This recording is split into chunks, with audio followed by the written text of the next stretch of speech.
respected principal ma'am, teachers and all my dear friends. As you all know that we all are gathered here to celebrate an auspicious festival, that is Vasant Panchami. Vasant Panchami is a famous festival of Hindus. On this day, goddess Saraswati is worshipped. She is the goddess of wisdom, knowledge, art and learning. This festival is also known as Saraswati Puja. क्या आपने कभी सोचा है जिस दिन इस सृष्टि ने बोलना सीखा वो दिन कैसा रहा होगा? ये केवल एक पर्व नहीं, ये है वसंत पंचमी की एक सच्ची पौराणिक कथा। पौराणिक कथाओं के अनुसार जब ब्रह्मा जी ने सृष्टि की रचना की तो ये सृष्टि बहुत सुंदर थी लेकिन जीवंत ना थी। ये देखकर ब्रह्मा जी अनसेटिस्फाइड नहीं हुए कि इतनी सुंदर इतनी अच्छी दुनिया में मौन और सन्नाटा क्यों छाया हुआ है। इस सन्नाटे को दूर करने के लिए ब्रह्मा जी ने अपने कुंडल से हथेली में हाथ में जल लिया और जल को पृथ्वी पर छिड़का।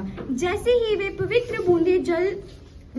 जल की पवित्र बूंदें पृथ्वी पर छुई, एक अद्भुत और दिव्य शक्ति प्रकट हुई। 4 भुजाओं वाली देवी, एक हाथ में वीणा, दूसरे हाथ में पुस्तक, तीसरे हाथ में कमल और चौथा हाथ वरमुद्रा में था।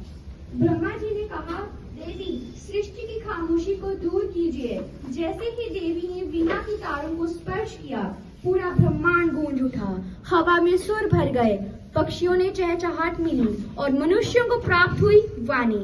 ऐसा कहा जाता है कि उसी दिन से हम इंसानों को बोलने की एबिलिटी प्राप्त हुई।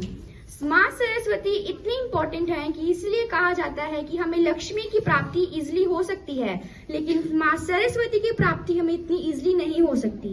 इसलिए कहा जाता है कि जहाँ लक्ष्मी हो वहाँ सरस्वती माँ हो, ये इतना अनिवार्य नहीं, लेकिन जहाँ सरस्वती माँ होती हैं वहाँ लक्ष्मी एक दिन जरूर आती हैं।